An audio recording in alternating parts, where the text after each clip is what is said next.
Compound interest के इस प्रश्न को देखते हैं। यह रेलवे एनटीपीसी में पूछा हुआ है।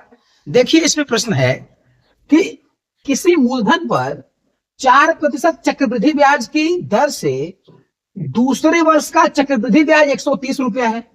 यह केवल दूसरे वर्ष का चक्रवृद्धि ब्याज है 130 रुपया। मूलधन ज्ञात करना है। तो पहले देखिए जो ब्याज दर है वो 4% है। तो 4% की जो फ्रैक्शन वैल्यू होती है 4/100 यानी 1/25। 4% का मतलब हो गया 1/25।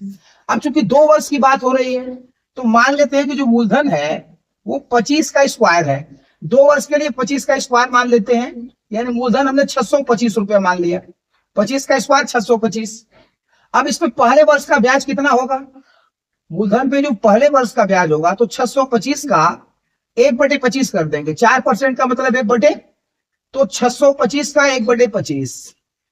तो पहले वर्ष का जो ब्याज होगा 25 से काटिए इसको, पहले वर्ष का ब्याज 25 रुपया होगा। अब दूसरे वर्ष का ब्याज क्या होगा? दूसरे वर्ष में ये 25 रुपया तो मिलेगा ही, ये 25 रुपया मिलेगा और इसका जो 25 रुपया पहले वर्ष का ब्याज है इसका 4% फिर मिलेगा। इस ब्याज का 4% मतलब 1/25 फिर मिलेगा।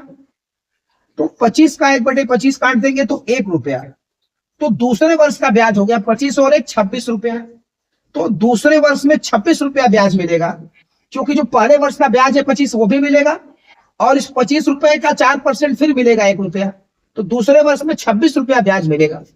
अब दूसरे वर्ष का ब्याज 130 रुपया दे रहा है, तो दूसरे वर्ष का ब्याज 26 रुपया आया है, इसी 26 की वैल्यू 130 दे रहा है, इसी 26 की वैल्यू 130 दे रहा है। तो 1 की वैल्यू क्या होगी? 130 में 26 से भाग दे देंगे, 26 पंजे 130। 1 की वैल्यू 5 हो गई।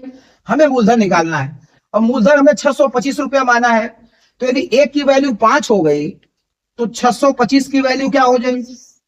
1 की वैल्यू 5 है तो 625 का 5 का 625 में गुणा कर देंगे, तो 5 का 625 में गुणा करेंगे तो 3125 रुपया ये मूलधन हो गया।